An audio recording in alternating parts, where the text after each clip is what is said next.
So you got to remember that there are stages of this judgment that are taking place between the duties of what Ephraim's to do, what Dan is to do.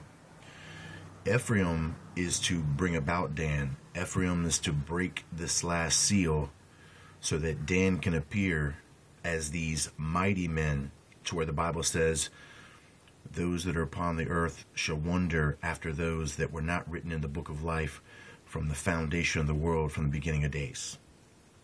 Okay? So we're talking about these beings that were not written into the book of life from the foundations of the world. Well, that would have to be the descendancy of the sons of God from Genesis 6. Not written into the original DNA projection on this planet. And of course we have the crossing of the genes.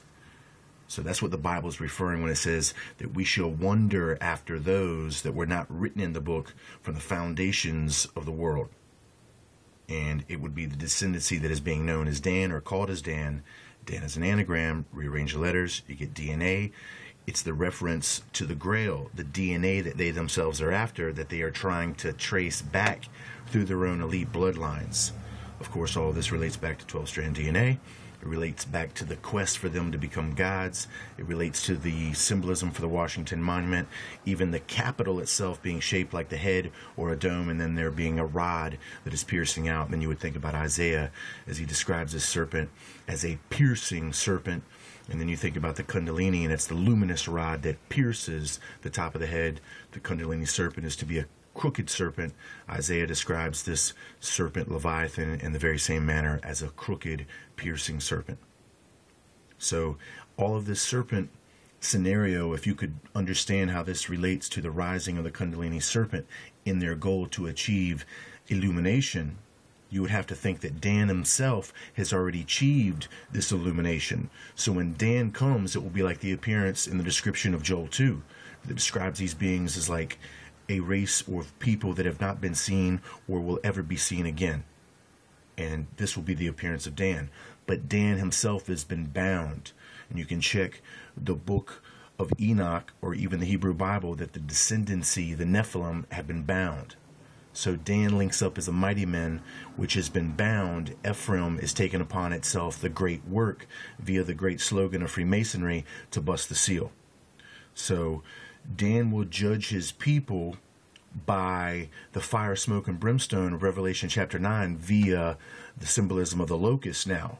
So we know that the locusts are coming up from the abyss, from the earth themselves.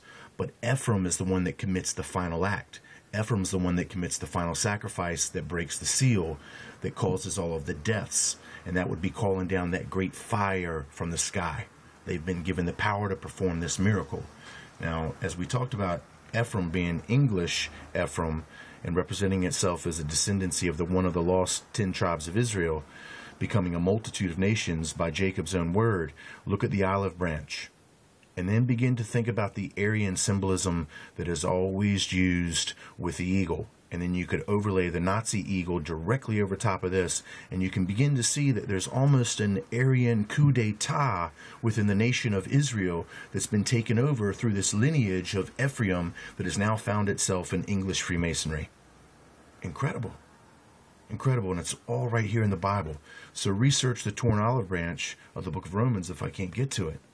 So what we want to see here now is further proof from the Bible that it's describing that these nations are the ones that are actually hurting the earth with their anger and wrath. They're the ones that are destroying the earth. And it says in this instance that the Father should destroy them which are destroying the earth. Meaning, not the earth is the Father destroying with earthquakes, hurricanes, and fire coming from the sky. But the scribe of the Bible in this instance is saying God should destroy them which are destroying the earth. So who's destroying the earth? Well, it's the angry nations. And they're going to destroy it with this fire. And we would look to Revelation chapter 13 for the exact proof of this.